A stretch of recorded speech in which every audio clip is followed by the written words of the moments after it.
আসসালামু আলাইকুম। আমার বাসার সামনে রাস্তার পাশে দুইটা কড়ই গাছ ছিল।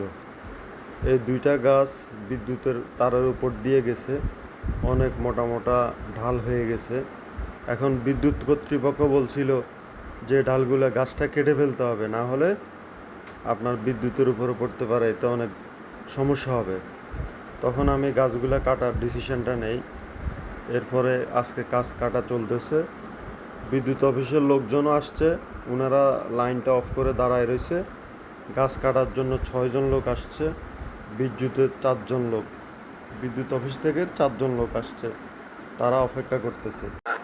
আমাদের এলাকায় ছোট বাচ্চারা রাতে ভাত খেতে চায় না, আমার মেয়েটাও খেতে চায় না। এটা দিব ওইটা দিব, আজকে মাহফিলে আসার সময় বলে দিছে লিস্ট করে এটা এটা আনতে হবে।